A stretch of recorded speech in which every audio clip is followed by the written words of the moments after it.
Minister, under the current Act, there is no differentiation between orphan medicinal products and other products. In recent years, it has become clear that there is an issue in Ireland whereby orphan drugs continually struggle to secure reimbursement here, often despite their wide availability elsewhere in Europe. This reimbursement process is protracted, unnecessarily public, and often antagonistic, with patients continually forced to protest publicly or engage with politicians to seek fairness and equity over the course of a 2-year campaign from initial application in Ireland to its final decision. The issue of low availability of orphan drugs or treatments specifically designated for rare diseases is a complex one, with several factors contributing to the problem, ranging from the appropriateness of the assessment mechanism, the current framework agreement between the state and the pharmaceutical industry, and industry pricing and prioritisation of Ireland. This bill is not a panacea to this complex issue, but looks to address one of the clear barriers to access in Ireland in how we apply a standardised assessment mechanism to medicines that are far from standard. Presently, the same health technology assessment is carried out by the National Centre for Pharmacoeconomics for new medicines, irrespective of their medicine type.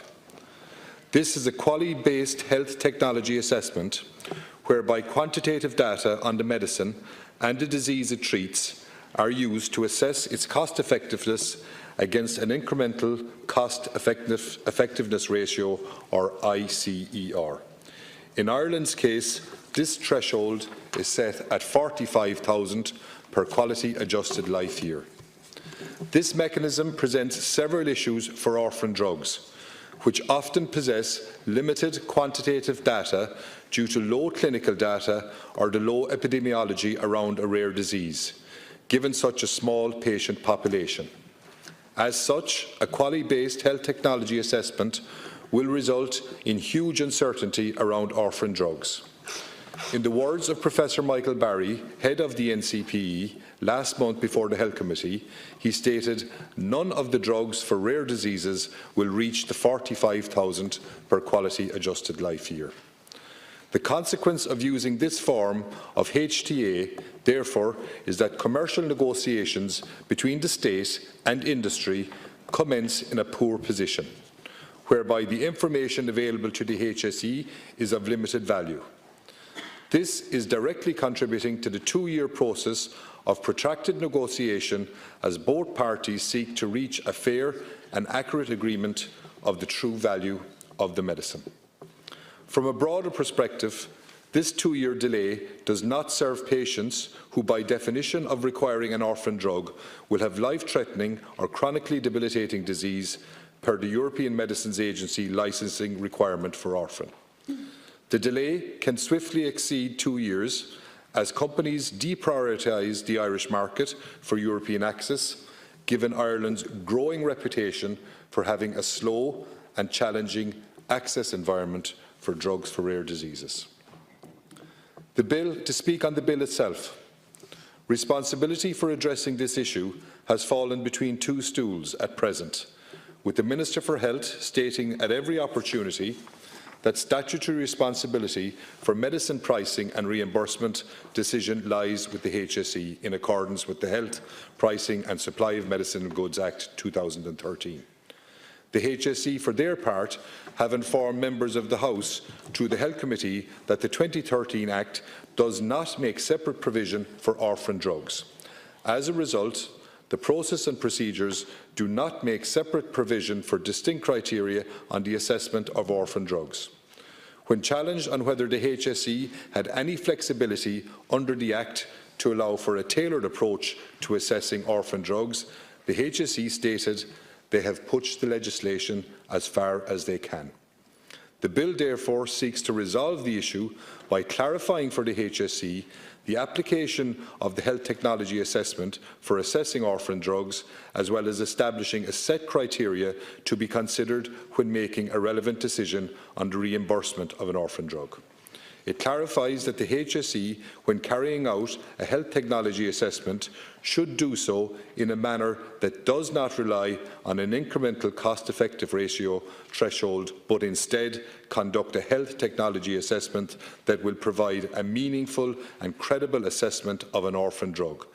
This is not to suggest we do not carefully consider an orphan drug, but we look to the EU member states like Sweden that have adapted their HTA in such a manner.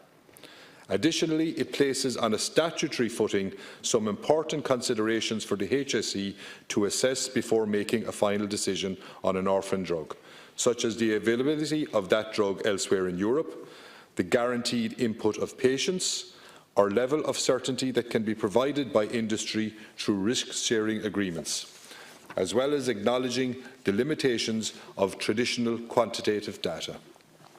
Importantly, this does not seek to undermine the HSE's ability to seek an affordable price from industry. An important criteria, such as the potential budget impact of the drug and the resources available of the HSE, are maintained as statutory considerations. As such, I see no specific budgetary implication. This bill simply aims to speed up the process and having it start on the right footing. It should be acknowledged that there are ongoing reforms in the HSE regarding orphan drugs, driven in part by the work carried out by the members of the Health Committee over the past 2 years. Reforms such as the creation of a Rare Disease Technology Review Committee are welcome, as is the Minister's engagement on a pan-European level with other Member States through the Benelux and Valletta. It has been acknowledged by several members of the Oireachtas that European cooperation is a logical but long-term solution, which is unlikely to materially resolve the orphan drug issue that is immediate and urgent. While the Technology Review Committee will ultimately be considering a flawed health technology assessment, and as such I believe this bill is still a necessary reform that must proceed. A collaborative approach is required going forward, with the input of the Minister for Health and his officials alongside the Health Committee. Now, Minister, in the 27th of September last year, on a debate on the availability of the drug Ocrevus, you stated in this House, and I quote, "If the people in this House think that the current system is broken, can we start by hearing what people want to replace it with? Because I think it's broken too. How do we come up with a better model is the conundrum." So, Minister, what I am providing for you here tonight is an answer to that conundrum. I am asking you to work with me to support this bill and stop the endless marching and protesting that seems to be required for every drug that comes before us. I urge you to support this, Minister, as I do every member of the House. Gurmahagat.